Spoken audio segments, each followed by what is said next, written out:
கர்த்தருக்கு ஸ்தோத்திரம் உண்டாவதாக. திருத்துவ பண்டிகைக்கு பின் வரக்கூடிய இந்த 4ஆம் ஞாயிற்றுக்கிழமையில், 4th Sunday after the Trinity Sunday, நமக்கு செய்திக்காக திருச்சபை பெரியவர்கள் கொடுத்திருக்கிற வேத பகுதி, அது யோவான் எழுதின நற்செய்தி நூல் 8வது அதிகாரம் 1 முதல் 11 வசனங்கள். The Gospel of John, chapter 8, verses 1 to 11. விபச்சாரத்தில் பிடிபட்ட பெண். இயேசு ஒலிவ மலைக்கு சென்றார். பொழுது விடிந்ததும் அவர் மீண்டும் கோவிலுக்கு வந்தார். அப்பொழுது மக்கள் அனைவரும் அவரிடம் வந்தனர். அவரும் அங்கு அமர்ந்து அவர்களுக்கு கற்பித்தார். மறைநூல் அறிஞரும் பரிசேயரும் விபச்சாரத்தில் பிடிபட்ட ஒரு பெண்ணை கூட்டிக் கொண்டு வந்து நடுவில் நிறுத்தி, போதகரே, இப்பெண் விபச்சாரத்தில் கையும் மெய்யுமாக பிடிப்பட்டவர். இப்படிப்பட்டவர்களை கல்லெறிந்து கொல்ல வேண்டும் என்பது மோசே நமக்கு கொடுத்த திருச்சட்டத்தில் உள்ள கட்டளை. நீர் என்ன சொல்கிறீர் என்று கேட்டனர். அவர் மேல் குற்றம் சுமத்த ஏதாவது வேண்டும் என்பதற்காக அவர்கள் இவ்வாறு கேட்டு சோதித்தார்கள். இயேசு குனிந்து விரலால் தரையிலே எழுதி கொண்டிருந்தார். ஆனால் அவர்கள் அவரை விடாமல் கேட்டுக்கொண்டிருந்ததால் அவர் நிமிர்ந்து பார்த்து, உங்களுள் பாவம் இல்லாதவர் முதலில் இப்பெண் மேல் கல் எறியட்டும் என்று அவர்களிடம் கூறினார். மீண்டும் குனிந்து தரையில் எழுதி கொண்டிருந்தார். அவர் சொன்னதை கேட்டதும் முதியோர் தொடங்கி ஒருவர் பின் ஒருவராக அவர்கள் யாவரும் அங்கிருந்து சென்று விட்டார்கள். இறுதியாக இயேசு மட்டுமே அங்கு இருந்தார். அப்பெண்ணும் அங்கேயே நின்று கொண்டிருந்தார். இயேசு நிமிர்ந்து பார்த்து, அம்மா, அவர்கள் எங்கே? நீ குற்றவாளி என்று எவரும் தீர்ப்பிடவில்லையா என்று கேட்டார். அவர், இல்லை ஐயா என்றார். இயேசு அவரிடம், நானும் தீர்ப்பு அளிக்கவில்லை, நீர் போகலாம், இனி பாவம் செய்யாதீர் என்றார். அல்லேலூயா, அல்லேலூயா, அல்லேலூயா. கர்த்தருக்கு ஸ்தோத்திரம் உண்டாவதாக. திருத்துவ திருநாள் அல்லது திருத்துவ பண்டிகைக்கு பின்னால் வரக்கூடிய இந்த 4வது ஞாயிற்றுக்கிழமையில் நமக்கு கொடுக்கப்பட்டிருக்கிற வேத பகுதி, நான் இதுவரை அதிகமாக பிரசங்கிக்காத ஒரு வேத பகுதி. எனவே இந்த வேத பகுதியை வைத்து இன்றைக்கு பிரசங்கிக்க வேண்டும் என்று நான் முடிவு செய்தேன். கர்த்தருக்கு ஸ்தோத்திரம். ஏற்கனவே நான் சொல்லியிருக்கிறேன், யோவான் சுவிசேஷம் ஒரு ஸ்பிரிச்சுவல் காஸ்பல், ஒரு ஆவிக்குரிய ஒரு சுவிசேஷம். மற்ற சுவிசேஷங்களில் மத்தேயு, மார்க்கு, லூக்கா ஆகிய சினாப்டிக் காஸ்பல்ஸ், சமநோக்கு நற்செய்தி நூல்களில் இல்லாத பல விஷயங்களை யோவான் தன்னுடைய நற்செய்தி நூலில் எழுதியிருக்கிறார். அதே போல இந்த வாசித்த 8வது அதிகாரமும் மற்ற சுவிசேஷங்களில் இல்லை. யோவான் சுவிசேஷத்தில் மட்டும்தான் இருக்கிறது. அதுதான் இந்த வேத பகுதியினுடைய சிறப்பு. ஆனால் இந்த புதிய ஏற்பாட்டை ஆய்வு செய்யக்கூடிய அறிஞர்கள் யோவான் எழுதின அந்த மூல அந்த பிரதியில் இந்த யோவான் சுவிசேஷத்தின் 7வது அதிகாரத்தின் 53ஆம் வசனம் முதல் 8வது அதிகாரம் 11ஆம் வசனம் வரை உள்ள இந்த பகுதி அந்த யோவான் எழுதின அந்த மூல பிரதியில் இடம்பெறவில்லை. பிற்காலத்தில் இது சேர்க்கப்பட்டிருக்கலாம் என்று புதிய ஏற்பாட்டு அறிஞர்கள் கருதுகிறார்கள். அவர்கள் ஆய்வு செய்து அறிக்கை சமர்ப்பித்திருக்கிறார்கள். எனவே இந்த யோவான் சுவிசேஷத்தில் 7ஆம் அதிகாரம் 53 முதல் 8-11 வரை இருக்கக்கூடிய இந்த பகுதியை பிராக்கெட்டில் அடைப்புக்குறியில் போட்டிருப்பார்கள். ஆங்கில வேத புத்தகத்திலும் அல்லது சமீபத்தில் வரக்கூடிய வேத புத்தகத்திலும் அடைப்புக்குறியில் போட்டு இந்த பகுதி அந்த மூல பிரதியில் இடம்பெறவில்லை, பிறகு வந்த பிரதிகளில் எழுதப்பட்டு இருக்கிறது என்று கூறுகிறார்கள். இப்பகுதி யோவான் 7:53 முதல் 8:11 வரை உள்ள இப்பகுதி காலத்தால் முந்திய எந்த கையெழுத்து படியிலும் இடம்பெறவில்லை. அதாவது கிரீக் மேனுஸ்கிரிப்டில் இந்த பகுதி இடம்பெறவில்லை. இதன் கருத்தும் சொல்லாட்சியும் இலக்கிய பாணியும் யோவானை விட லூக்காவுக்கு பொருந்துவனவாக உள்ளன.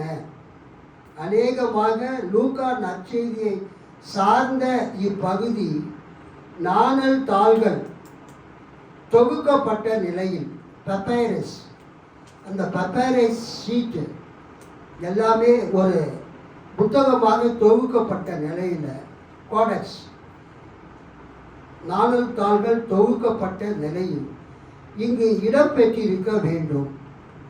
எது எப்படி இருப்பினும் உள்ளத்தை உருக்கும் இந்நிகழ்ச்சி வரலாற்று இயேசுவின் பரிவையும் கனிவையும் நன்கு படம் பிடித்து காட்டுகிறது.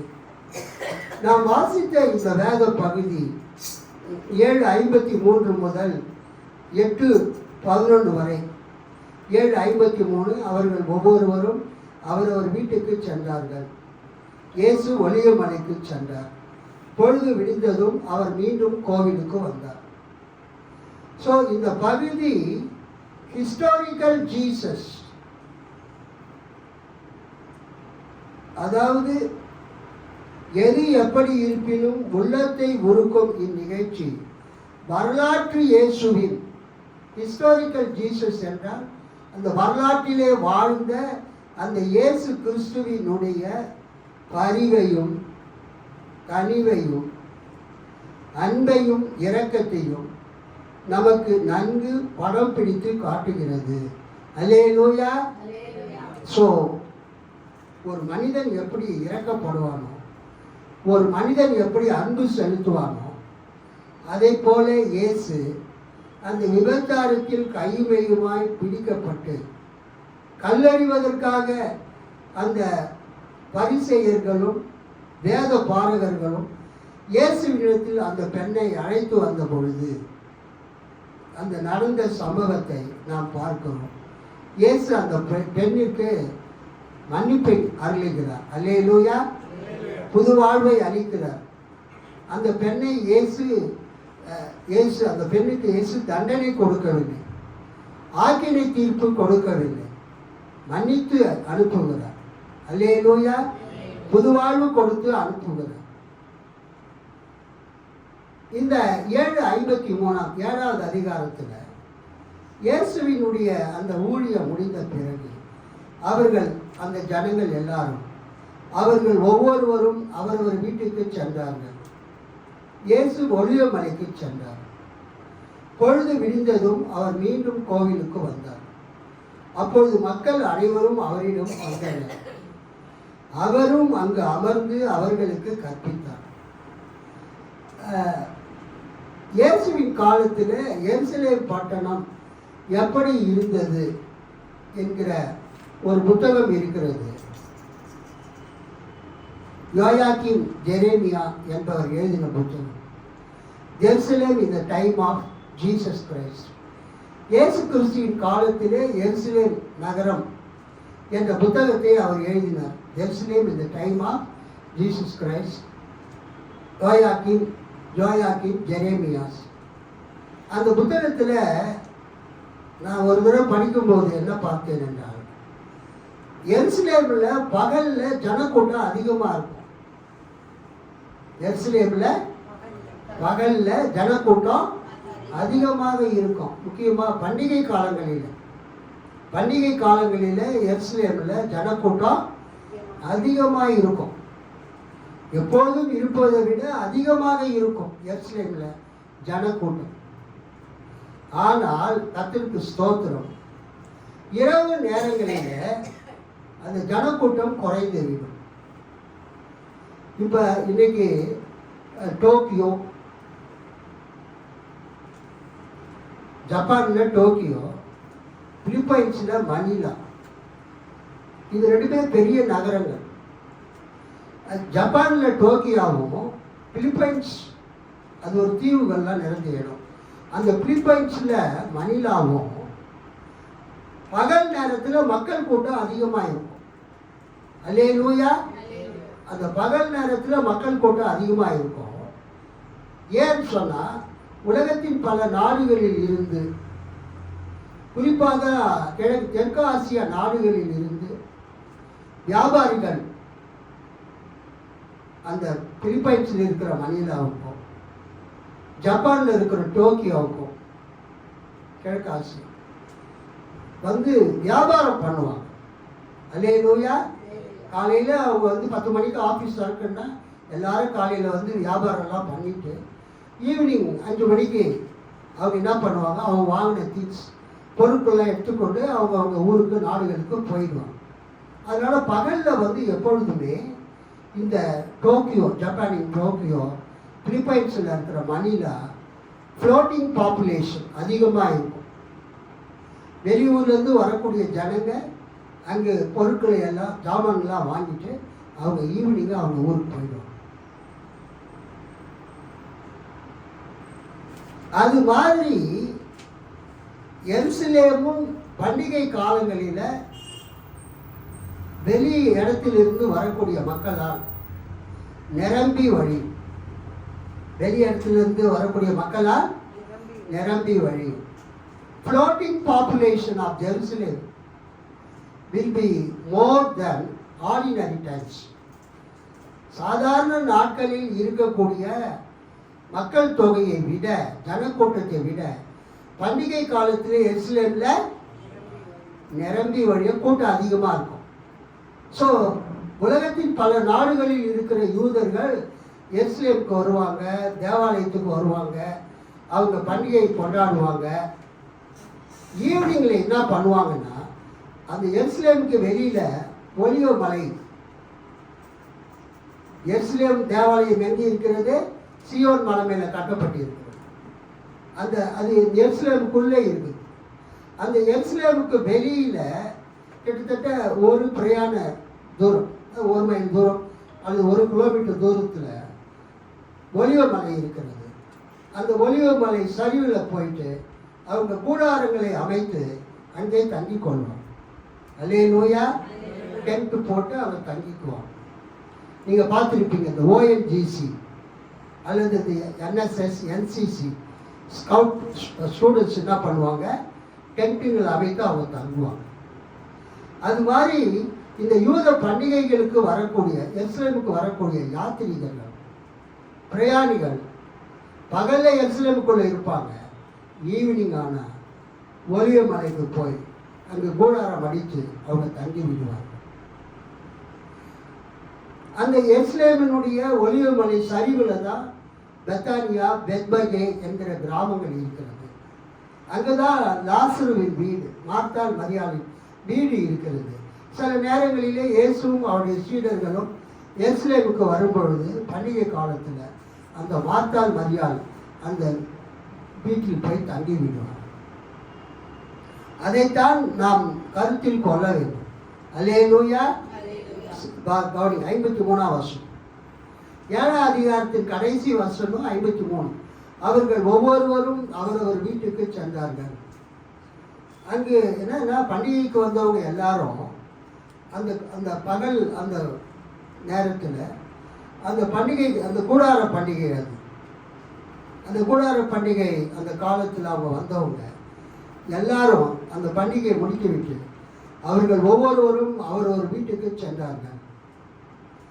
இயேசுவும் தமது வழக்கத்தின்படியே பகலிலே எருசலேம் தேவாலயத்திலே இருப்பார், எருசலேமுக்குள்ளே இருப்பார். சாயந்தரத்திலே அவர் என்ன செய்து விடுவார், நகரத்தை விட்டு வெளியே போய் அந்த ஒலிவ மலையிலே தங்குவார், அல்லது ஒலிவ மலை சரிவில் இருக்கிற பெத்தானியா பெத்பகேவில் இருக்கக்கூடிய தனது நண்பருடைய இல்லத்திலே தங்குவார், தனது சீடர்களும். ஸோ இயேசு ஈவினிங் ஒலிவ மலைக்கு போயிட்டு சாயந்தரம் போய் தங்கிவிட்டு காலையில் திரும்பவும் அவர் எருசலேம் தேவாலயத்துக்கு வருகிறார். பொழுது விடிந்ததும் அவர் மீண்டும் கோவிலுக்கு வந்தார், எருசலேம் தேவாலயத்துக்கு வந்தார். அப்பொழுது மக்கள் அனைவரும் அவரிடம் வந்தனர். அல்லேலூயா சொல்லாமா? ஸோ அந்த எருசலேம் தேவாலயத்தில் ஜனங்க எப்பொழுதும் வருவாங்க போவாங்க, கர்த்தரை தேவனை பணிந்து கொள்வாங்க. ஸோ இயேசு எருசலேம் தேவாலயத்துக்கு மறுபடியும் வந்த பிறகு அங்கு மக்களுக்கு போதிக்கக்கூடிய இடம் ஒரு ஒரு ஒரு பகுதி இருக்கிறது. அந்த பகுதியிலே இயேசு அவர் உட்கார்ந்து ஜனங்களுக்கு போதிக்கிறதை நாம் பார்க்கிறோம். அப்பொழுது மக்கள் அனைவரும் அவரிடம் வந்தனர். அவரும் அங்கு அமர்ந்து அவர்களுக்கு கற்பித்தார். அல்லேலூயா சொல்லாமா? ஸோ கிறிஸ்துவ சபைகளில் பிரசங்கம் பண்ணும் பொழுது அந்த பாஸ்டர், அந்த ரெவரண்ட் அல்லது நம்ம பெண்டிகாஸ்டல் பாஸ்டர் எப்படி பிரசங்கம் பண்ணணும்னா எப்படி பண்ணணும், சர்ச்சில் எப்படி பிரசங்கம் பண்றாங்க, நம்ம கிறிஸ்துவ சபைகளில ஆலயங்களில பிரசங்கம் பண்றவங்க நின்றுட்டு தான் பண்ணுவாங்க.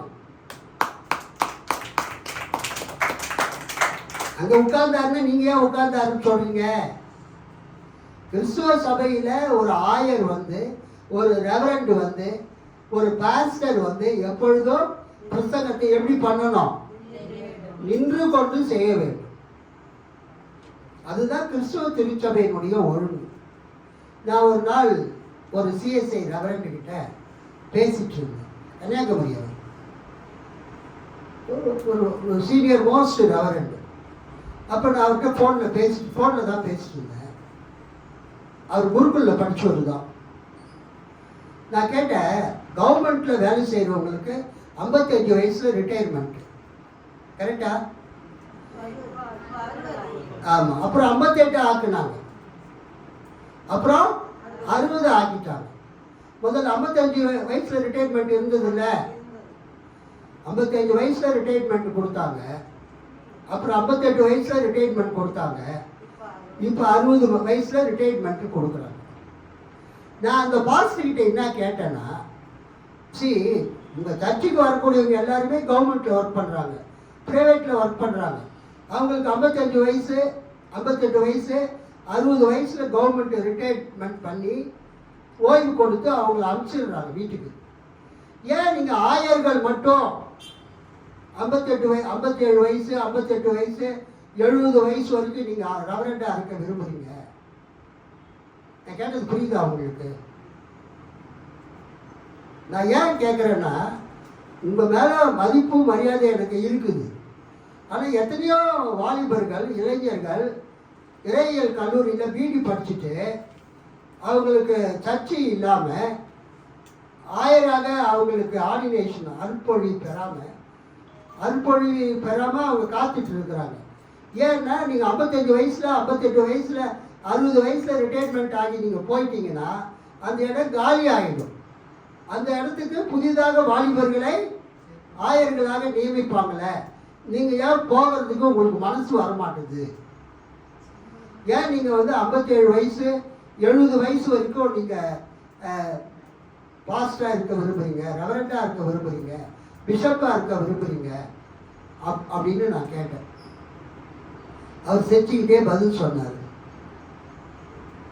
எங்கள் சர்ச்சு ரூல் படி ஒரு ரெவரண்ட் பிரசங்கம் பண்ணும் போதும், ஜெபித்து மக்களை ஆசீர்வதிக்கும் போதும், அவர் நன்றாக நின்று கொண்டிருக்கக்கூடிய பலத்தை உடையவராக இருந்தால் அவர் ஊழியம் செய்ய தகுதி பெற்றவர். அல்லேலூயா. நீங்கள் கவர்மெண்ட்டில் 55 வயசு ரிட்டைர்மெண்ட் கொடுக்குறாங்க, 58 வயசில் ரிட்டைர்மெண்ட் கொடுக்குறாங்க, 60 வயசில் ரிட்டைர்மெண்ட் கொடுக்குறாங்க அப்படின்னு நீங்கள் சொல்கிறத பார்க்கும்போது, நம்ம சிஎஸ்ஐயோ லுத்துரனோ மற்ற சர்ச்சுங்க ரெவரண்டுங்களோ அவங்க 55 வயசு 58 வயசு 60 வயசில் போயிட்டாக்கா அவங்களுடைய உடல்நிலை நன்றாக இருக்கிறது. They are Hale and healthy, நல்ல ஸ்டெமினாவோடு அவங்க இருக்கிறாங்க. ஸோ அதனால தான் திருச்சபைகளில் ஒரு நல்ல வயது முதிர்ந்த ஆயர்களுடைய அவங்களுடைய அனுபவம், அவங்களுடைய அறிவு திருச்சபைக்கு மக்களுக்கு பிரயோஜனப்படும் என்று அவங்களுக்கு ஒரு ரிட்டைர்மெண்ட் ஏஜை 67 வயசு வரைக்கும் கொடுத்துருக்குறாங்க. சிலர் 70 வயசு ஆக்கணும்னு சொல்கிறாங்க. அது உச்ச நீதிமன்றம் அதை ஒப்புக்கொள்ளவில்லை அப்படின்னு அவர் சொன்னார். ஸோ அவர் சொன்ன பாயிண்ட் என்னன்னா, உங்கள் பெண்டிகாசல் சர்ச்சில் ஒருத்தருக்கு உடம்பு சரியில்லைன்னா பாஸ்டரு சேரில் உட்காந்து கூட பிரசங்கம் பண்ணலாம். அல்லேலூயா. நான் பார்த்துருக்கிறேன் சில வயதான போதகர்கள் அந்த பிரசங்க நேரத்தில் சேரில் உட்காந்து பிரசங்கம் பண்ணியிருக்கிறாங்க, நான் பார்த்துருக்கேன். அது மாதிரி சிஎஸ்ஐலையோ லுத்துரன்லேயோ மெயின்லைன் சர்ச்சிலேயோ ஒரு பாஸ்டர் ஒரு ரெவரண்டு உட்கார்ந்து கொண்டு பிரசங்கம் பண்ண முடியாது, உட்கார்ந்து கொண்டு ஆசீர்வாதம் கொடுக்க முடியாது. உட்கார்ந்து கொண்டு எப்படி நீங்கள் திருவிருந்து கொடுப்பீங்க? அதனால தான் நல்ல சுகத்தோடு பலத்தோடு இருக்கக்கூடிய ஊழியக்காரர்களுக்கு ஒரு 67 வயசு வரைக்கும் அவங்க ஆயர்களாக இருக்க திருச்சபை அனுமதித்து இருக்கிறது என்று அவர் சொன்னார். இது எதுக்காக சொல்ல வரேன்னா, கிறிஸ்துவ திருச்சபைகளில் பொதுவாக பிரசங்கம் செய்கிறவர்கள் எழுந்தே நின்றே பிரசங்கிப்பார்கள். அதுதான் முறை. கிறிஸ்டியன் சர்ச்சில் preacher will stand and preach. அதே மாதிரி சபை முடியும் பொழுது ஆசீர்வாதம் கொடுக்கும் பொழுது ஆசீர்வாதத்தை கொடுக்கிறவரும் எழுச்சி நிற்பார், ஆசீர்வாதத்தை பெற்றுக்கொள்கிறவர்களும் எழுந்து நிற்க வேண்டும். அதனால ஆசீர்வாதம் கடைசி ஜபம் முடிச்சு ஆசீர்வாதம் கொடுக்கும் போது congregation should stand up and receive the blessings from the pastor. Pastor அந்த ஆசீர்வாதத்தை கொடுக்கும் போது காங்கிரிகேஷன் எழுந்து நின்று ஆசீர்வாதத்தை பெற்றுக்கொள்ள வேண்டும். ஒரு அல்லேலூயா சொல்லாமா? இது கிறிஸ்துவ சபையினுடைய ஒழுங்கு. ஆனால் யூத சபையில் என்னன்னா, யூத ஜப ஆலயத்தில் வசனத்தை வாசிக்கும் போது எல்லாரும் எழுச்சி நிற்பாங்க. மெயின்லைன் சர்ச்சில் கூட லுத்தரன் சிஎஸ்ஐ சர்ச்சைகளில் கூட சுவிசேஷ பகுதி வாசிக்கும் போது எல்லாரும் ஏற்றி நிற்பாங்க. அல்லேலூயா. இயேசுவின் வார்த்தையை வாசிக்கும் போது அது கடவுளுடைய வார்த்தையாக மக்களால் ஏற்றுக்கொள்ளப்படுகிறது. கடவுளுடைய வார்த்தையை ஒருவர் அறிவிக்கும் பொழுது வாசிக்கும் பொழுது அந்த சபையார் அனைவரும் எழுந்து நின்று வாசிக்கப்படக்கூடிய கடவுளுடைய வார்த்தை இயேசுவின் வார்த்தையை கேட்க வேண்டும், பெற்றுக்கொள்ள வேண்டும். ஆனால் வாசித்து முடித்த பிறகு யூத ஜப ஆலயங்களில் என்ன செய்வார்கள்? உட்கார்ந்து அப்புறம் பிரசங்கம் பண்ணுவாங்க. இப்போ உதாரணமாக பாருங்க, நம்ம வாசித்த 8வது அதிகாரம், வாசித்த 8வது அதிகாரத்தில் 2வது வசனம், மறுநாள் காலையில் அவர் திரும்பி தேவாலயத்திற்கு வந்தபோது ஜனங்கள் எல்லாரும் அவரிடத்தில் வந்தார்கள். அவர் உட்கார்ந்து அவர்களுக்கு உபதேசம் பண்ணினார். அல்லேலூயா. அவர் உட்கார்ந்து அவர்களுக்கு உபதேசம் பண்ணினார். ஏன் உட்கார்ந்து அவர்களுக்கு உபதேசம் பண்ணினார்? இதே மாதிரி லூக்காவில் பாருங்க. லூக்கா 4:20.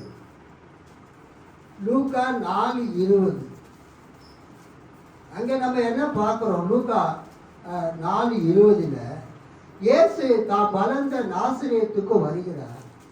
அந்த நாசரேத்தில் அவர் என்ன பண்ணுறாருன்னா, வசனத்தை வாசித்து முடித்த பிறகு உட்கார்ந்து பிரசங்கம் செய்ய ஆரம்பிக்கிறார்.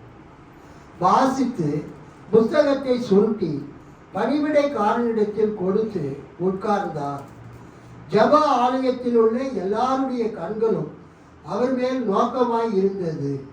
அப்பொழுது அவர் அவர்களோடே பேச தொடங்கி, உங்கள் காதுகள் கேட்க இந்த வேத வாக்கியம் இன்றைய தினம் நிறைவேறிற்று என்றார். அல்லேலூயா. ஸோ அந்த நாசரேத் ஊரில், கலிலேயாவில் உள்ள நாசரேத் ஊரில் இயேசு அந்த வேத பகுதியை வாசித்து முடித்த பிறகு அவர் உட்கார்ந்து பிறகு அவர் பிரசங்கிக்க ஆரம்பிக்கிறார். அல்லேலூயா. அதே தான் இந்த யோவான் 8ஆம் அதிகாரத்திலையும் நம்ம பார்க்கிறோம். ஜனங்கள் எல்லாரும் அவரிடத்தில் வந்தார்கள். அவர் உட்கார்ந்து அவர்களுக்கு உபதேசம் பண்ணினார். இதில் ஒரு காரியம் இருக்குது. ஏன் உட்கார்ந்து உபதேசம் பண்ணுறாங்கன்னா, யூதர்கள் உடைய ஜெப ஆலயத்தில் ரொம்ப நேரம் பிரசங்கம் பண்ணுவாங்க. சமீபத்தில் நான் ஒரு சர்ச்சில் பிரசங்கம் பண்ண போனேன். அன்று திருவிருந்து ஆராதனை. அப்போ அந்த பாஸ்டர் சொன்னார் என்கிட்ட, ஐயா நீங்கள் ஒரு 1/4 மணி நேரம் பேசினா போதும். அல்லேலூயா. எனக்கு செம கோபம் வந்துச்சு. நான் மெட்ராஸில் இருந்து உங்கள் ஊருக்கு வந்துட்டு திரும்ப போகிறதுக்கு பெட்ரோலே 4500 ரூபாய்க்கு போட்டு வந்திருக்கிறேன். பெட்ரோல் எவ்வளோ போட்டு வந்திருக்கிறேன்? 4500 ரூபாய். ஃபாஸ்ட் டேக் அங்கங்கே டோல்கேட் இருக்குது. வரும்போதும் டோல்கேட்டில் பணம் கட்டணும், போகும்போதும் டோல்கேட்டில் பணம் கட்டணும். அதுக்கு 1000 ரூபாய் கட்டி என் மகன் ரீசார்ஜ் பண்ணியிருக்கிறேன். ஆக உங்கள் ஊரில் நான் பிரசங்கம் பண்ணுறதுக்கு நான் வரும்போது என்னுடைய காருக்கு நான் போட்ட பெட்ரோலும் டோல்கேட்டில் கிராஸ் பண்ணுறதுக்கு நான் கட்டின டோல்கேட் ஃபீயுமே சேர்த்து 4500 ப்ளஸ் ஒரு 1000 எவ்வளோ ஆகுதுங்க? 5500. இவ்வளவு நான் தியாகமாக உங்கள் சபை மேலே அன்போடு நான் பிரசங்கம் பண்ண வந்திருக்கும் போது எனக்கு 1/4 மணி நேரம் பேசுங்கன்னா அப்புறம் எதுக்கு என்னை கூப்பிட்டீங்க? என்னை எதுக்கு கூப்பிட்டீங்க? பேருக்குன்னு நான் பேசணுமா? நான் 1 மணி நேரம் பேசக்கூடிய ஆள். எங்கள் சபையில் நான் சாதாரணமாக எவ்வளோ நேரம் பேசுவேன் சொல்லுங்க? யூஸ்வலாக 1 மணி நேரம் பேசுவேன். ஆனால் சிலர் 1 மணி நேரம் கஷ்டமாக இருக்கிறதுனால 40, 45, 50 நிமிஷம் என்னுடைய டைமை 1 ஹவர் பேசுவேன். இதை நான் ஏன் சொல்கிறேன்னு சொன்னால், அந்த பாசிக்கிட்டே சொன்னேன் என்னால் 1/4 மணி நேரம் பேச முடியாது. அப்புறம் அந்த சபையினுடைய செக்ரட்டரி, ஐயா பேசுங்க அப்படின்னாரு. அப்புறம் ஒரு 1/2 ஹவர் பேசி முடித்தேன். திருவிருந்தை பற்றி அன்றைக்கி பேசுவேன். அந்த பிரசங்கம் பண்ண பிறகு எல்லாரும் சொன்னாங்க, திருவிருந்தை பற்றி லுத்தர் என்ன சொன்னார், கால்வின் என்ன சொன்னார், திருவிருந்தை பற்றிய திருச்சபையினுடைய நம்பிக்கைகள் என்ன, அதெல்லாம் ரொம்ப ஆழமாக பேசுவீங்க. இக்னேஷியஸ் ஆஃப் ஆன்டியோக், இக்னேஷியஸ் என்ன சொன்னார் திருவிருந்தை பற்றி? இது வரைக்கும் நாங்கள் கேட்காத செய்திகளை நாங்கள் கேட்டோம், சாட்சி கொடுத்தோம். ஸோ மெயின்லைன் சர்ச்சில் பண்ணுற பெரிய மிஸ்டேக் என்னன்னா, அவங்க பிரசங்கத்துக்கு குறைந்த நேரம் ஒதுக்குகிறார்கள். அவங்க ஆராதனையை சீக்கிரமா முடிக்க வேண்டும் என்பதற்காக 1 ஹவர்ல முடிக்கணும், 1.5 மணி நேரத்தில் முடிக்கணும் என்பதற்காக பிரசங்க நேரத்தை அவங்க என்ன பண்றாங்க, குறைச்சிடுறாங்க. ஊழியக்காரர்கள் ஜனங்களுக்கு பயப்படக்கூடாது. எங்கெங்கயோ போயிட்டு காத்துன்னு கிடக்குறாங்க மக்கள். என் கடவுளுடைய வார்த்தையை கேட்கறதுக்கு ஒரு 1/2 மணி நேரம் 3/4 மணி நேரம் இந்த மெயின் லைன் சர்ச்சுக்கு வரக்கூடிய மக்களால் நேரத்தை ஒதுக்கி பிரசங்கத்தை கேட்க முடியாதா? ஊழியக்காரங்க சொல்லணும். இன்னைக்கு ஒரு சிறப்பு விருந்தினர் வந்திருக்கிறார், ஒரு ஸ்பெஷல் ப்ரீச்சர் வந்திருக்கிறார், அதனால நீங்கள் ஒரு 1/2 ஹவர் லேட்டாக போங்க, அவர் ஒரு 3/4 மணி நேரம் பேசுவார். அப்படி சொன்னாதான் ஜனங்களுக்கு சத்தியத்தை கற்றுக் கொடுக்க முடியும். அல்லேலூயா. அதை நீங்கள் தெரிந்து கொள்ளுங்கள். கர்த்தருக்கு நன்றி. சும்மா ஒரு 3 பாயிண்டை வச்சு கொஞ்ச நேரத்தில் எப்படி பேசிட்டு போறது? ஜனங்களுக்கு ஆழமான சத்தியங்களை நமது பிரசங்கத்தின் மூலமாக மக்களுக்கு நாம் கொடுக்க வேண்டும். சரி, இயேசு அவரும் அங்கு அமர்ந்து அவர்களுக்கு கற்பித்தார். அப்ப என்ன நடக்குதுன்னா,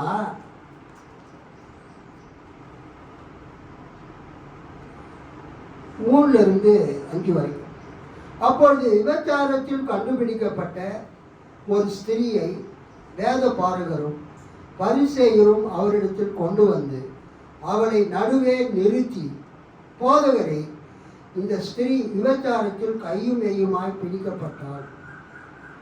இப்படிப்பட்டவர்களை கல்லெறிந்து கொள்ள வேண்டும் என்று மோசே நியாயப்பிரமாணத்தில் நமக்கு கட்டளையிட்டு இருக்கிறாரே, நீ என்ன சொல்லுகிறீர் என்றார்கள். இயேசு தேவாலயத்தில் உட்கார்ந்து மக்களுக்கு அவர் போதித்துக் கொண்டிருக்கும் போது, பிரசங்கிக்க துவங்கின போது, யூதர்களுடைய தலைவர்கள், யூதர்களுடைய அதிகாரிகள் என்ன செய்தார்கள்? விபச்சாரத்தில் கையுமையுமாய் பிடிக்கப்பட்ட at the time of the act, அந்த விபச்சாரம் செய்து கொண்டிருக்கும் போது அந்த பெண்ணை என்ன பண்றாங்க? பிடிக்கிறாங்க. அப்ப அந்த விபச்சாரம் பண்ணும்போது அந்த பெண்ணு கூட இருந்தவன் எங்க போனா? ஒன்று அவன் தப்பிச்சு ஓடி விட்டு இருக்க வேண்டும், அல்லது இவர்கள் இந்த பெண்ணை மட்டும் பிடிச்சாங்களே தவிர விபச்சாரம் செய்தவனை என்ன செய்தார்கள்? விட்டு விட்டார்கள். அவங்க அந்த பெண்ணை மட்டும்தான் கூட்டிட்டு வராங்க.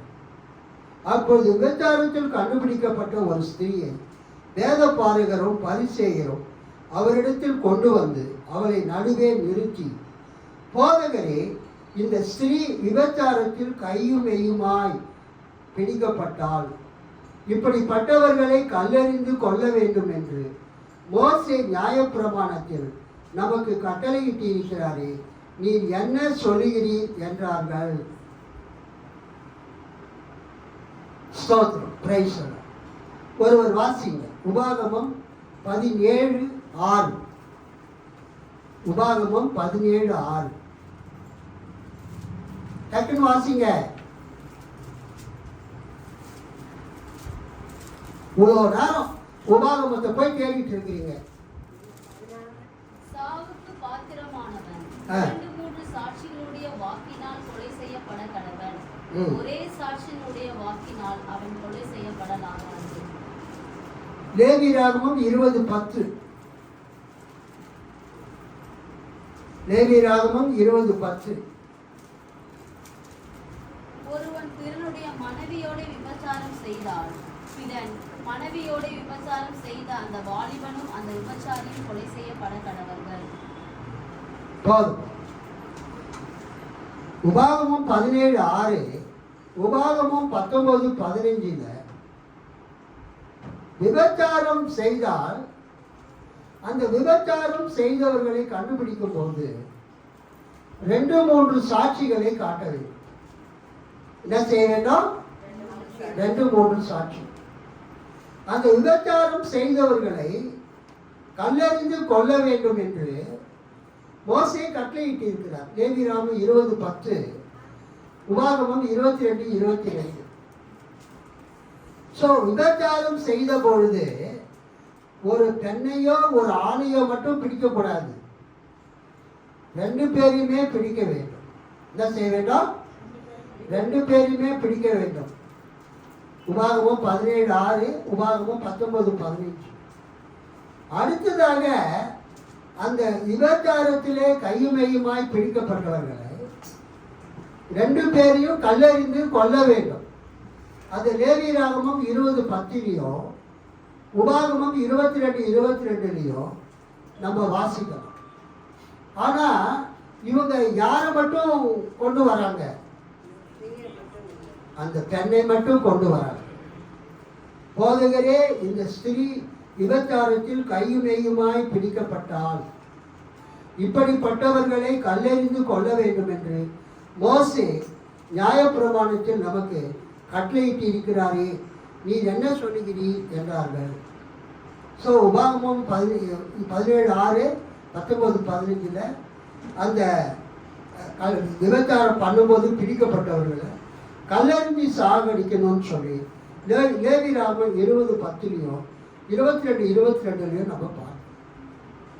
இதில் என்ன விஷயம்னா, 2-3 சாட்சிகள் இருந்தாதான் ஒரு காரியம் நிறைவேறப்படும். வாசிங்க உபாகமம் 22:22. புருஷனுக்கு விவாகம் பண்ணப்பட்ட ஸ்திரீயோடு ஒருவன் சயனிக்க கண்டுபிடிக்கப்பட்டால் அந்த ஸ்திரீயோட சயனித்த மனிதனும் அந்த ஸ்திரீயும் இருவரும் சாக வேண்டும். இப்படியே தீமையை இஸ்ரவேலிலிருந்து விலக்க கடவாய். சரி, உபாகமம் 17:6 படி. சாவுக்கு பாத்திரமானவன் 2-3 சாட்சிகளுடைய வாக்கினால் கொலை செய்யப்பட கடவன். ஒரே சாட்சியுடைய வாக்கினால் அவன் கொலை செய்யப்படலாகாது. உபாகமம் 19:15.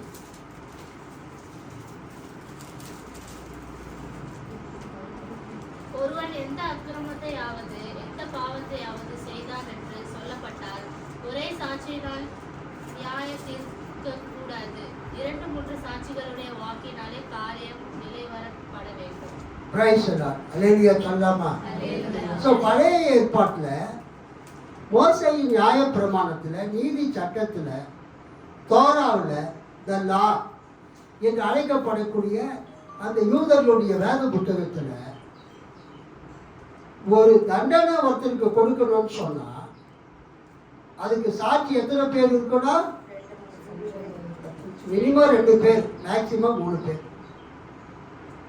2-3 சாட்சி இருந்தாதான் ஒருத்தரை நம்ம குற்றவாளி என்று சொல்லி நம்ம அவரை என்ன பண்ண முடியும்?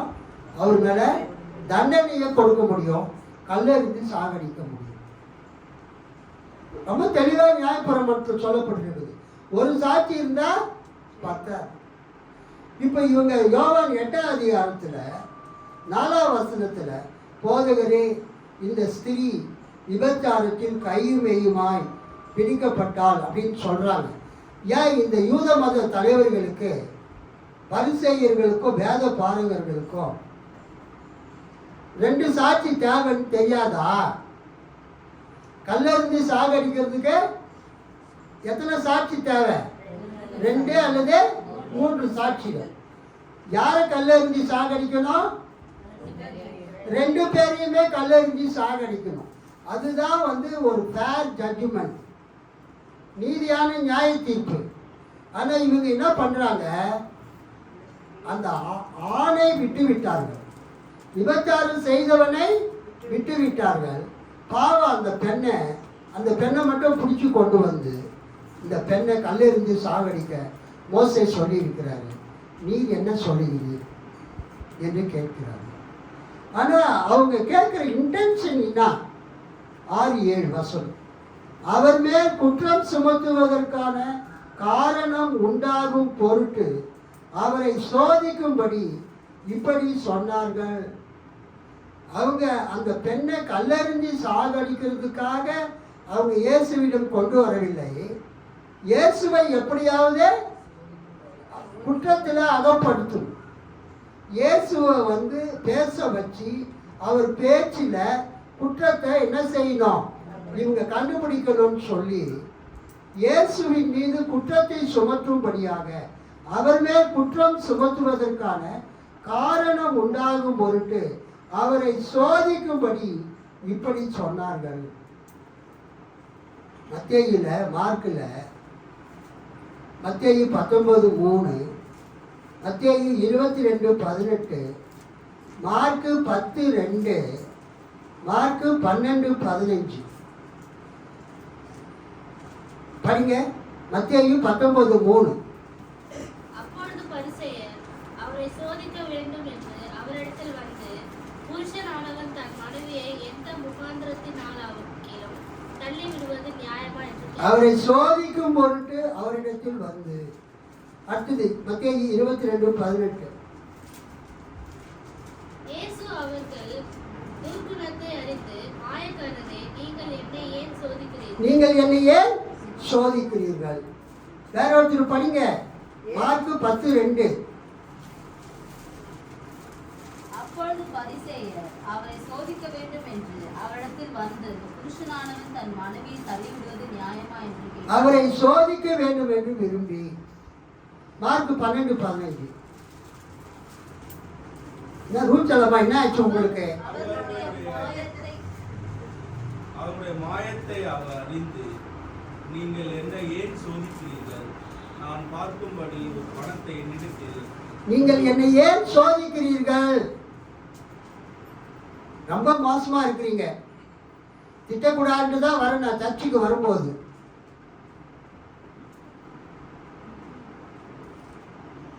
ஒரு ஃபெமிலியர் பேசேஜை கூட எடுத்து உங்களால வாசிக்க முடியுது.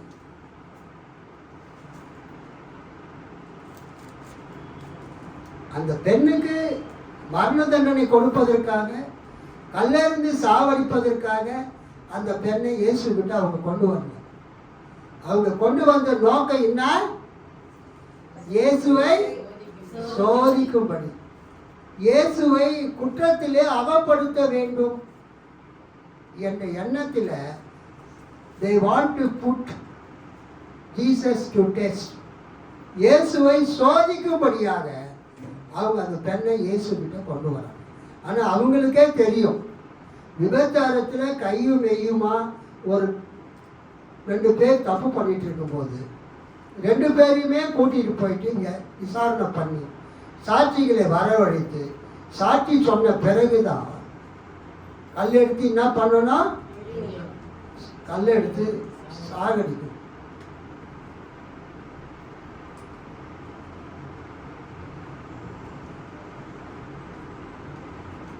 ஆனா அவங்க இன்டென்ஷன் அந்த பெண்ணை தண்டிக்கிறது கிடையாது, இயேசுவை குற்றத்தில் அகப்படுத்தணும். ஆனா இயேசு பாருங்க என்ன அழகா செய்த. இயேசுவோ குனிந்து விரலினால் தரையிலே எழுதினார். 7வது அவர்கள் ஓயாமல் அவரை கேட்டுக்கொண்டிருக்கையில் அவர் நிமிர்ந்து பார்த்து, உங்களில் பாவம் இல்லாதவன் இவன் மேல் முதலாவது கல்லெறிய கடவன் என்று சொல்லி மறுபடியும் குனிந்து தரையிலே எழுதினார். கைத்தட்டி ஆண்டவர் மகிழ்ச்சி. இயேசுவின் காலத்தில் இந்த பரிசேயர், சதுசேயர், வேத பாரகர்கள் அனைவரும் இயேசுவுக்கு விரோதமாக எப்பொழுதுமே சதி திட்டம் தீட்டிக் கொண்டிருந்தார். இயேசுவை பார்த்து பொறாமப்பட்டாங்க. இயேசுவை பார்த்து பொறாமப்பட்டாங்க. திரளான மக்கள் இயேசுவை பின்பற்றாங்க. இவர் நம்மள மாதிரி ஒரு பெரிய ஒரு வேத பண்டிதர்கிட்ட போய் எதுவுமே படிக்கல. அந்த காலத்தில் நிறைய வேத பண்டிதர்கள் இருந்தாங்க. இயேசுவின் காலத்துக்கு முன்னாடியும் பின்னாடி ஹில்லல்னு ஒருத்தர் இருந்தார், ஷமாயின்னு ஒருத்தர் இருந்தார், கமாலியல்னு ஒருத்தர் இருந்தார். அவங்களாம் யூத மத போதகர்கள், நியாயப்பிரமாணத்தை கரைச்சி குடிச்சவங்க. அந்த ஹில்லல், ஷமாய், கமாலியல் இவங்கெல்லாம் அப்படிப்பட்டவர்கள்கிட்ட தான் இந்த வேத பாரகர்கள் பரிசேயர்கள்லாம் படித்து ட்ரைனிங் எடுத்தவங்க. அல்லேலூயா. இப்போ பைபிள் காலேஜ் படிக்கிற மாதிரி, தியாலஜிக்கல் காலேஜில் போய் படிக்கிற மாதிரி அவங்கெல்லாம் படிச்சுட்டு வந்து யூத சமய தலைவர்களாக போதகர்களாக இருந்தாங்க. ஆனால் இயேசு எங்கேயும் போய் படிக்கல. அல்லேலூயா. அவர் தேவனாக அவர் மனிதனாக அவதரித்தவர். அல்லேலூயா. அவர் மனிதனாக இந்த உலகில் வாழ்ந்தார். அவர் தேவன். அதனால அவர் போய் எங்கேயும் படிக்கணும்னு அவசியம் இல்லை. பட் இருந்தாலும் மற்ற எல்லா மனிதரை போலவே அவர் இந்த உலகத்தில் அவர் ஞானத்திலும் அறிவிலும் சரீரத்திலும் விருத்தி அடைந்தார். கர்த்தருக்கு ஸ்தோத்திரம். அவரை இந்த யூத மத தலைவர்கள் எப்படியாவது அவரை குற்றத்தில் அகப்படுத்த விரும்பினார்கள். அப்போ தொடர்ந்து ஓயாமல் அவரை கேட்டுக்கொண்டிருக்கும் போது இயேசு என்ன பண்ணார்னா, இயேசுவோ குனிந்து விரலினால் தரையிலே எழுதினார். இயேசு உட்கார்ந்து இருந்த இடத்துல இயேசு என்ன பண்றாருங்க, தரையிலே எழுதினார். அங்க என்ன எழுதினாருன்னு நமக்கு சொல்லப்படவில்லை. இங்க பாருங்க, இதுக்கு விளக்கம் கொடுத்திருக்கிறாங்க திருவிவிலியத்தில். இயேசு தரையில் எழுதியதை பலரும் பலவாறாக புரிந்து செல்கின்றனர். சிலர் இயேசு அந்த பெண்ணின் மேல் குற்றம் சுமத்திய யூத தலைவர்களின் பாவங்களை எழுதியதாக கொள்வார். வேறு சிலர் ரோமையர் வழக்கப்படி தீர்ப்பு எழுதப்பட வேண்டும் என்பதால் இயேசு தரையிலே எழுதியதாக எண்ணுகின்றனர்.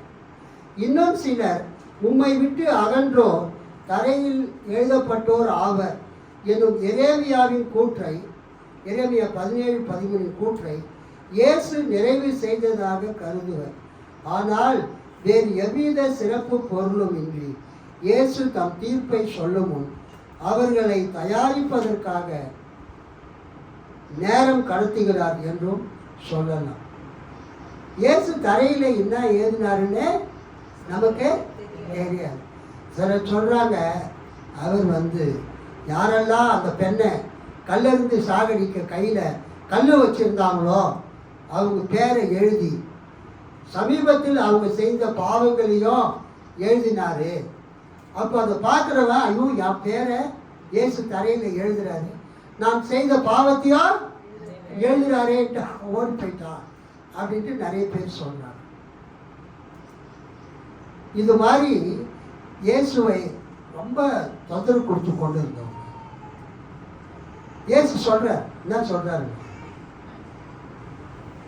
7ஆம் வசனம். அவர்கள் ஓயாமல் அவரை கேட்டுக்கொண்டிருக்கிறார்கள். அவர் நிமிர்ந்து பார்த்து, உங்களில் பாவம் இல்லாதவன் இவள் மேல் முதலாவது கல்லெறிய கடவன் என்று சொல்லி, உங்களில் பாவம் இல்லாதவன் இவள் மேல் முதலில் உங்களில் பாவம் இல்லாதவன் இவள் மேல் முதலாவது கல்லெறிய கடவன் என்று சொல்லி அவர் மறுபடியும் குனிந்து தரையிலே எழுதினார்.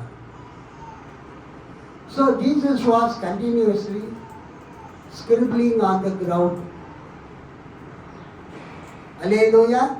Jesus was continuously scribbling on the ground. தரையிலே அவர் எழுதி கொண்டிருந்தார். என்ன எழுதினார் நமக்கு தெரியும். அப்ப அவர் சொல்றார், உங்களில் பாவம் இல்லாதவர் முதலில் கல்லெறிய கடவுள். அப்ப அங்க இருக்கிற எல்லாருமே பாவிகள் தான். ஒருத்தவங்க பாவம் செய்யும் போது கண்டுபிடிக்கப்பட்டதுனால அவங்க பாவி, அவங்க மட்டும் பாவி அல்ல. இந்த உலகத்தில் இருக்கிற எல்லாருமே பாவிகள் தான். அல்லேலூயா. சிலர் மாட்டிக்கிறாங்க, சிலர் மாட்டல. கரெக்டா? தப்பு பண்ற எல்லாருமே மாற்றுறது இல்லை, சிலர் மாட்டிக்கிறாங்க. தப்பு பண்ற எல்லாருமே மாற்றுறது இல்லை, சிலர் மாட்டிக்கொள்கிறாங்க. அதனால மாட்டிக்கொள்ளாதவங்களாம் ரொம்ப நல்லவங்கன்னு அர்த்தம் கிடையாது. அதனால தான் இயேசு சொல்வாரு, உங்கள் நீதி பரிசேயருடைய நீதியை விட அதிகமாக இராவிட்டால் நீங்க பரலோக ராஜ்யத்தில் பிரவேசிக்க முடியாதுன்னு சொல்லுவார். அதுக்கு என்ன அர்த்தம்னா, தப்பு பண்ணி நீங்க மாட்டாவிட்டால் நீங்களாம் நீதிமான். இதான் பரிசேயர் நீதி. அப்படியே மாட்டினா கூட எத்தனை சாட்சி தேவை? 2 அல்லது 3 சாட்சி தேவை. ஆனால் இயேசு சொல்றாரு, செய்தால் மட்டும் பாவம் அல்ல, பேசினாலும் பாவம், சிந்தித்தாலும் பாவம். நம்ம வார்த்தையினாலும் செய்கையினாலும் சிந்தையினாலும் நாம் பாவம் செய்ய முடியும். அல்லேலூயா. இயேசுவின் போதனை என்னன்னா, நீங்க பாவம் செய்தால் மட்டும் பாவி கிடையாது, உங்களுடைய செய்கையினாலும் சிந்தையினாலும் வார்த்தையினாலும் நீங்க தப்பு பண்ண முடியும். நீங்க ஆவி ஆத்மா சரீரம் எல்லாவற்றிலும் நீங்க என்னவா இருக்கணும்? பரிசுத்தமாய் இருக்கணும். அதுதான் அதுக்கு மீன். பரிசேயர்களுடைய நீதியை விட உங்களுடைய நீதி, இயேசுவின் சீடர்களுடைய நீதி அதிகமாய் இருக்க வேண்டும். அல்லேலூயா. ஸோ இங்க நம்ம என்ன பார்க்கிறோம்? 9ஆம் வசனம். அவர்கள் அதை கேட்டு, உங்களில் பாவம் இல்லாதவன் இவன் மேல் முதலாவது கல்லெறிய கடவன் என்ற வார்த்தையை அவர்கள் கேட்டு தங்கள் மனசாட்சியினால் கடிந்து கொள்ளப்பட்டு பெரியோர் முதல் சிறியோர் வரைக்கும் ஒவ்வொருவராய் போய்விட்டார்கள். பாருங்க, கல்லெடுத்துட்டு வந்தவங்க எல்லாருமே போய்விட்டார்கள், பெரியோர் முதல் சிறியோர் வரை. இயேசு தனித்திருந்தார், அந்த ஸ்திரீ நடுவே நின்றார். 10. இயேசு நிமிர்ந்து அந்த ஸ்திரியை தவிர வேறு ஒருவரையும் காணாமல், ஸ்திரியே, உன்மேல் குற்றம் சாட்டினவர்கள் எங்கே? ஒருவனாகிலும் உன்னை ஆக்கினைக்குள்ளாக தீர்க்கவில்லையா என்றார். அதற்கு அவள், இல்லை ஆண்டவரே என்றார். இயேசு அவளை நோக்கி, நானும் உன்னை ஆக்கினைக்குள்ளாக தீர்க்கிறது இல்லை, நீ போ, இனி பாவம் செய்யாதே என்றார். கை தட்டி ஆண்டவரை மகிழ்ப்படுத்தும். உற்சாகம். This is the gospel message today. இன்றைக்கு கர்த்தர் உங்களுக்கும் எனக்கும் கொடுக்கிற சுவிசேஷம் இதுதான், நற்செய்தி இதுதான். என்னன்னா, இயேசு அவளை நோக்கி, நானும் உன்னை ஆக்கினைக்குள்ளாக தீர்க்கிறது இல்லை. I am also don't want to condemn you. I am also don't want to judge you. நானும் உனக்கு ஆக்கினை தீர்ப்பை கொடுக்கிறது இல்லை, ஆக்கினைக்குள்ளாக தீர்க்கிறது இல்லை, நீ போ, இனி பாவம் செய்யாது. ஸோ இயேசுவினுடைய ஊழியத்துக்கும் அக்காலத்தில் வாழ்ந்த யூத மத போதகர்களுடைய ஊழியத்துக்கும் என்ன வித்தியாசம்னா, யூத மத போதகர்கள் சரிசெய்யர், பரிசெய்யர், சதுசேயர், வேதபாரகர்கள், பரிசேயர்கள், சதுசேயர்கள் மக்களுக்கு அவங்க தலைவர்களாக இருந்தாங்க. மக்களை அவங்க குறை சொல்லி குற்றம் சாட்டி ஆக்கினைக்குள்ளாக தண்டனை தீர்ப்புக்குள்ளாக கொடுத்தாங்க. ஆனால் இயேசு யாரையுமே ஆக்கினைக்குள்ளாக தீர்க்கவில்லை. இயேசு யாருக்குமே தண்டனை தீர்ப்பை கொடுக்கவில்லை. இயேசு சிலுவையில் தொங்கும்போது கூட தன்னை சிலுவையில் அறிந்தவர்களுக்காக பிதாவை நோக்கி அவர் ஜெபித்து கொண்டிருந்தார்.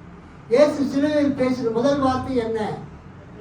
பிதாவே, இவர்களுக்கு மன்னியும், தாங்கள் செய்கிறது இன்னதென்று அறியாது இருக்கிறார்களே. அது ஒரு தடவை சொன்னாருன்னு தான் நம்ம பார்க்கணும். ஆனால் அது கிரேக்க மொழியில், அரமேய மொழியில் ஆராய்ச்சி பண்ணுறவங்க என்ன சொல்கிறாங்கன்னா, முடிவில்லாத வினைச்சொல். என்னதுங்க? முடிவில்லாத வினைச்சொல். அதுக்கு என்ன அர்த்தம்னா, ஒரு தடவை மட்டும் இயேசு அந்த ஜபத்தை அவர் பண்ணல. Ice, kulfi ice, kulfi ice இப்போ வரதே இல்லை. முதல்ல இப்போ வருதா குல்பி ஐஸு? எப்பயாவது எங்கள் எச்சி, கீதி, எமீனா சின்ன குழந்தைங்களா இருக்கும்போது அந்த மானிகை ஆடிட்டுக்கிட்ட அந்த குல்பி ஐஸ்காரன் நைட்டில் தான் வருவோம், தூங்குற நேரத்துக்கு. எங்கள் பசங்க, அப்பா குல்பி ஐஸ் வந்துச்சு, குல்பி ஐஸ் வந்துச்சுன்னு கத்துவாங்க 10 மணிக்கு. அந்த குல்பி ஐஸ்காகவே இவங்க மூச்சுட்டு இருப்பாங்க. அல்லேலூயா. நானே திட்டுவேன், ஏயா நைட்டில் வந்து குல்பி ஐஸ் பசங்களை கெடுக்கிற, தொண்டை கட்டிக்குமே அப்படின்னு. சார், இந்த ஐஸ் சாப்பிட்டா தான் சார் பிள்ளைங்க சந்தோஷமாக தூங்குவாங்க அப்படின்னு நான் என்ன பண்ணுவேன், 5 ஐஸ் வாங்கி பசங்களுக்கு 3 ஐஸு, எனக்கும் என் ஒய்ஃபுக்கு 2 ஐஸ். நல்லா டேஸ்ட்டாக இருக்கும் அந்த குல்ஃபி ஐஸ்.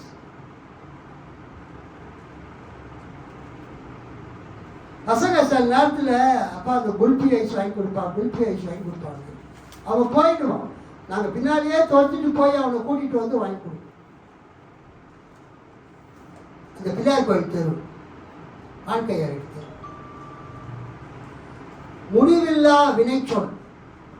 பிதாவே இவர்களுக்கு மன்னியும், தாங்கள் செய்கிறது இன்னதென்று அறியாதிருக்கிறார்களே என்ற வார்த்தையை இயேசு ஒரு தடவை சொல்லல. அவர் அந்த முதல் வார்த்தையை திரும்ப திரும்ப சொல்லிக்கொண்டே இருந்தார். பிதாவே இவர்களுக்கு மன்னியும், பிதாவே இவர்களுக்கு மன்னியும், பிதாவே இவர்களுக்கு மன்னியும், பிதாவே இவர்களுக்கு மன்னியும், தாங்கள் செய்கிறது என்னதென்று அறியாதிருக்கிறார்கள் அப்படின்னு இயேசு அந்த முதல் வார்த்தையை கண்டினியூஸா தொடர்ந்து பல தடவைகள் சொல்லிக்கொண்டே இருந்தார். முடிவில்லா வினை மட்டும். ஏன்னா உங்க பையனை உங்க எதிர்க்கு ஒருத்தவங்க அடிச்சுட்டா நீங்க சும்மா இருப்பீங்களா? அடிச்சா கூட பரவாயில்ல. தேவனுடைய குமாரனை சிலுவையில் அறிஞ்சு அவர் சாக அடிக்கிறாங்க. அதை பார்த்துட்டு பிதாவாகிய தேவன் கம்முன்னு இருப்பாரா? துடிச்சு மாத்துவார் வந்து அவர் சிலுவையில் அறிஞ்சவர். தேவனுடைய கோபாக்கினை வரக்கூடாது என்பதற்காக, தேவனுடைய அக்கினி பரலோகத்திலிருந்து விழுந்து அந்த மக்களை அழித்து போடக்கூடாது என்பதற்காக இயேசு பிதாவை நோக்கி என்ன பண்றாரு?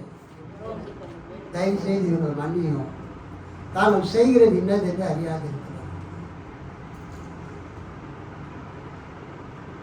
அப்ப நிறைய பேர் கேட்பாங்க, இயேசு அவர் ஊழியம் பண்ணும்போது நிறைய பேரை மன்னித்தார். ஒரு திமிர்வாதக்காரனை பார்த்து உன் பாவங்கள் உனக்கு மன்னிக்கப்பட்டது என்று சொல்லுகிறார். மார்க் 2வது அதிகாரத்தில் இயேசு திமிர்வாதக்காரனை பார்த்து என்ன சொல்லுகிறார்? 9:5 பாருங்க.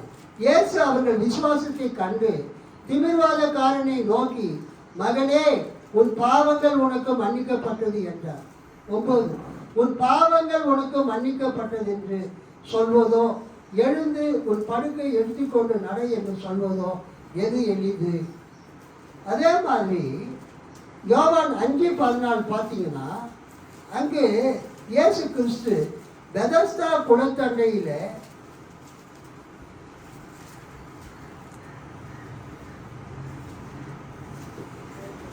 முப்பத்தெட்டு வருஷம் வியாதி கொண்டிருந்த ஒரு மனுஷன் அங்கு இருந்தான். அவனை இயேசு சுகமாக்கிறார். சுகமாக்கின பிறகு 5ஆம் அதிகாரம் 14ஆம் வசனத்தில் இயேசு சொல்லுவார், அதற்கு பின்பு இயேசு அவனை தேவாலயத்தில் கண்டு, இதோ நீ சொஸ்தமானாய், அதிக கேடானது ஒன்றும் உனக்கு வராதபடி இனி பாவம் செய்யாதே என்றார். அல்லேலூயா. இயேசு வந்து மக்களுடைய வியாதிகளை சுகமாக்குகிறார், மக்களுடைய பாவங்களை மன்னிக்கிறார். பாவங்களை மன்னிக்கிறாரு, வியாதிகளை சுகமாக்குறார். பாவ மன்னிப்புக்கும் வியாதி சுகமாகிறதுக்கும் ஒரு உறவு இருக்கிறது. சங்கீதம் 103 அது நீங்க பாருங்க. சங்கீதம் 103 அதுல என்ன பார்க்கறேன்னா, 3ஆம் வசனம், அவர் உன் அக்கிரமங்களை எல்லாம் மன்னித்து உன் நோய்களை எல்லாம் குணமாக்கி. கவனிங்க, ஒருத்தர் சுகம் அடையணும்னு சொன்னா முதலாவது அவர் பாவம் மன்னிக்கப்படும். பாவம் மன்னிக்கப்படும் போது ஆட்டோமேட்டிக்காக சுகம் வந்து, அவர் உன் அக்கிரமங்களை எல்லாம் மன்னித்து உன் நோய்களை எல்லாம் குணமாக்கி. பாவ மன்னிப்புக்கும் சுகமாகுதலுக்கும் ஒரு உறவு இருக்கிறது. There is a relationship between forgiveness of sins and the restoration of healing. பாவ மன்னிப்புக்கும் சுகமாவதற்கும் என்ன இருக்குதுங்க? ஒரு உறவு இருக்கிறது. முக்கியமா 1 கொரிந்தியர் 11வது அதிகாரம், 1 கொரிந்தியர் 11வது அதிகாரத்தில் நம்ம என்ன பார்க்குறோன்னா, சுகமாகுதலை பற்றி நம்ம பார்க்கணும். ஒரு மனுஷனுக்கு வியாதி வர்றதை பற்றி நம்ம பார்க்கணும். ஆக்சுவலாக அது திருவிருந்து பற்றிய பகுதி. ஒன்று கொஞ்சம் 11:26. ஆகையால் நீங்கள் இந்த அப்பத்தை புசித்து இந்த பாத்திரத்தில் பானம் பண்ணும் போதெல்லாம் கர்த்தர் வருமளவும் அவருடைய மரணத்தை தெரிவிக்கிறீர்கள். இப்படி இருக்க எவன் அபாத்திரமாய் கர்த்தருடைய அப்பத்தை புசித்து அவருடைய பாத்திரத்தில் பானம் பண்ணுகிறானோ அவன் கர்த்தருடைய சரீரத்தையும் இரத்தத்தையும் குறித்து குற்றமுள்ளவனாய் இருப்பான். எந்த மனுஷனும் தன்னைத்தானே சோதித்து அறிந்து இந்த அப்பத்தில் புசித்து இந்த பாத்திரத்தில் பானம் பண்ண கடவன். எண்ணத்திலால் எனில் அபாத்திரமாய் போஜன பானம் பண்ணுகிறவன் கர்த்தருடைய சரீரம் இன்னதென்று நிதானித்து அறியாததினால் தனக்கு ஆக்கினை தீர்ப்பு வரும்படி போஜன பானம் பண்ணுகிறான். இது நிமித்தம் உங்களில் அநேகர் பலவீனரும், கவனிங்க 30, இது நிமித்தம் உங்களில் அநேகர் பலவீனரும் வியாதி உள்ளவர்களுமாய் இருக்கிறார்கள். அநேகர் நித்திரையும் அடைந்திருக்கிறார்கள். நம்மை நாமே நிதானித்து அறிந்தால் நாம் நியாயம் தீர்க்கப்படும். Listen to me. நமது சபையினுடைய ஆரம்ப காலத்தில் ஒவ்வொரு திருவிருந்து ஆராதனையிலும் 1 Corinthians 11:23 இருந்து 31 வரைக்கும் வாசிப்போம். நம்ம திருவிருந்து ஆராதனையில் 11:23 இருந்து எது வரைக்கும் வாசிப்போம்? 31 வரைக்கும். ஏன்னா ஜனங்களுக்கு ஒரு எச்சரிக்கையாக இருக்கட்டும். இது நிமித்தம் உங்களில் அநேகர் பலவீனரும் வியாதி உள்ளவர்களுமாய் இருக்கிறார்கள். அநேகர் நித்திரையும் அடைந்திருக்கிறார்கள். நம்மை நாமே நிதானித்து அறிந்தால் நாம் நியாயம் தீர்க்கப்படும். ஆண்டவருடைய திருவிருந்து ரொம்ப ரொம்ப முக்கியம். தண்ணி அடிச்சுட்டு விபச்சாரம் பண்ணிட்டு ஸ்மோக்கிங் பண்ணிட்டு மற்றும் துணிகரமான பாவங்களை எல்லாம் செய்துவிட்டு பரிசுத்த திருவிருந்தில் வந்து நம்ம பங்கெடுக்கக்கூடாது. அது எந்த சபையாக இருந்தாலும் சரி, அது லுத்தரன் சபையாக இருந்தாலும், சிஎஸ்ஐ சபையாக இருந்தாலும், ரோமன் கேத்தலிக் சர்ச்சாக இருந்தாலும், பெந்தகோஸ்தே சபையாக இருந்தாலும், எந்த சபையாக இருந்தாலும் கர்த்தருடைய திருவிருந்து ரொம்ப ரொம்ப முக்கியமானது. அல்லேலூயா. எந்த மனுஷனும் தன்னைத்தானே சோதித்தறிந்து இந்த அப்பத்தில் புசித்து இந்த பாத்திரத்தில் பானம் பண்ண கடவன். அபாத்திரமாய் போஜன பானம் பண்ணுகிறவன் கர்த்தருடைய சரீரம் இன்னதென்று நிதானித்து அறியாததினால் தனக்கு ஆக்கினை தீர்ப்பு வரும்படி போஜன பானம் பண்ணுகிறார். இது நிமித்தம் உங்களில் அநேக பலவீனர். பலவீனர்னா யாருங்க? ரொம்ப பலவீனமாக இருக்கிறவங்க. அதுக்கு என்ன தமிழ் இங்கிலீஷில்? வெரி வீக்காக இருக்கிறவங்க. நம்ம நினச்சிக்குவோம் அவங்க ஒழுங்காக சாப்பிடல, அதனால தான் என்னவா இருக்கிறாங்க? வீக்காக இருக்கிறாங்க. சாப்பிடாததுனால வீக்காக இல்லை, அவங்க திருவிருந்தில் கர்த்தருக்கு முன்பதாக பரிசுத்தமாய் அந்த திருவிருந்தில் பங்கெடுக்கவில்லை. பலவீனரும் அப்புறம் வியாதி உள்ளவர்களுமாய் இருக்கிறார்கள். திருவிருந்து எடுத்தால் வியாதி சுகமாகும். Ignatius of Antioch, bishop Ignatius of Antioch, அந்தியோகியாவை சேர்ந்த பேராயர் இக்னேசியஸ் கிபி 100ஆம் வருஷத்துல என்ன சொல்றாருன்னா, இந்த திருவிருந்து மனிதர்களுடைய நோயை குணமாக்கும் ஒரு அருமருந்து. அல்லேலூயா. The Holy Communion is the medicine to the sickness of the believers. வியாதியஸ்தருக்கு வரக்கூடிய அந்த வியாதியை சுகமாக்கக்கூடிய மருந்து எதுவா? திருவிருந்து. உதாரணம், பியூலா சிஸ்டர் கையும் காலும் வீங்கி அவங்க அந்த திருவிருந்தில் வரும்போது நான் திருவிருந்து கொடுக்குறேன் அவங்களுக்கு. இப்போ அவங்க இங்கே இருக்கிறாங்க.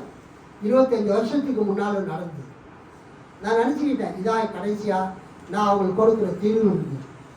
ஆனால் 2-3 நாள் பொறுத்து கை காலெலாம் அந்த பீக்கெல்லாம் குறைஞ்சி ரோட்டில் நடந்து போயிட்டு இருக்கிறாங்க. அப்போ நான் கேட்டேன், எப்படிங்க? இல்லை பாஸ்டர், நான் உபவாசத்தோடு ஒரு திருவிருந்து எடுத்தேன், கர்த்தர் சுகத்தை கொடுத்தார். திருவிருந்து எடுக்கிறவங்க இந்தியிலிருந்து ரட்சிக்கப்பட்டு சபைக்கு வந்தவங்க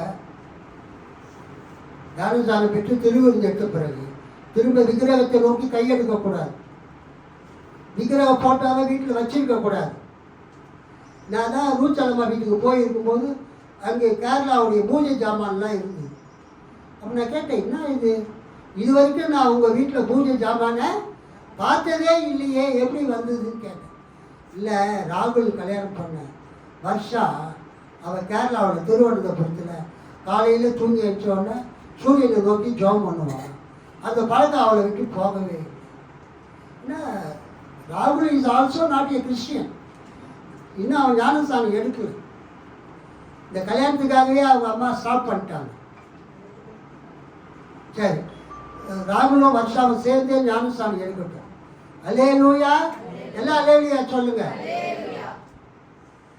நீங்கள் பலவீனமாக இருந்தீங்கன்னா, வியாதியாக இருந்தீங்கன்னா, நீங்கள் உங்கள் பாவத்தை ஆண்டவர்கிட்ட அறிக்கை செய்யும்.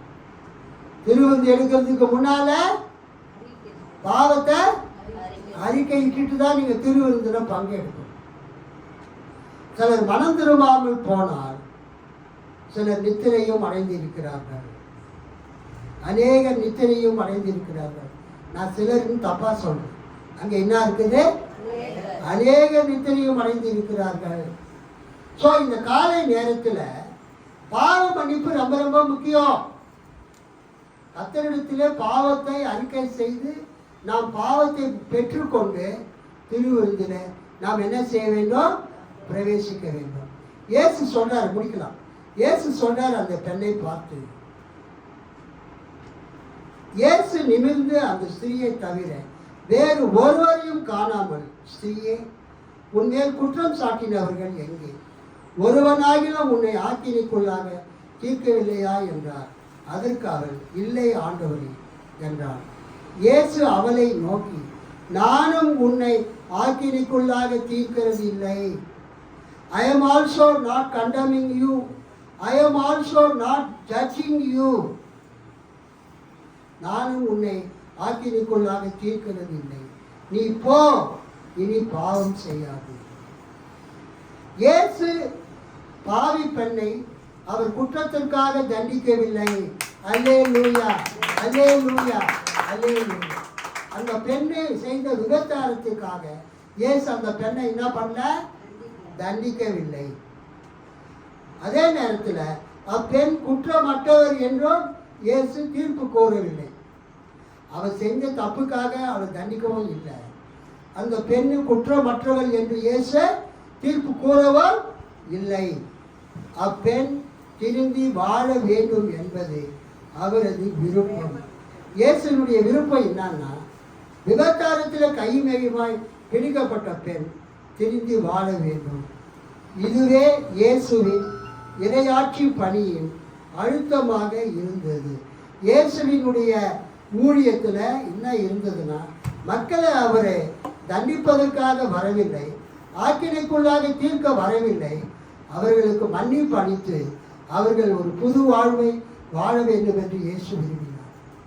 இந்த ஞாயிற்றுக்கிழமை காலை நேரத்தில் திருத்துவ பண்டிகைக்கு பின் வரக்கூடிய இந்த 4ஆம் ஞாயிற்றுக்கிழமையில் இயேசு உங்களுக்கு என்ன சொல்கிறார்? உனக்கு நான் கிருபை கொடுக்கிறேன், நீ பாவ மன்னிப்பை பெற்று ஒரு புதிய வாழ்க்கையை வாழ என்று இயேசு சொல்கிறார். நாமும் ஆண்டவரிடத்தில் பாவ மன்னிப்பு பெற்று ஒரு புது வாழ்க்கையை வாழ்வோம். இயேசு உங்களை ஆசீர்வதிப்பாராக. ஆமென்.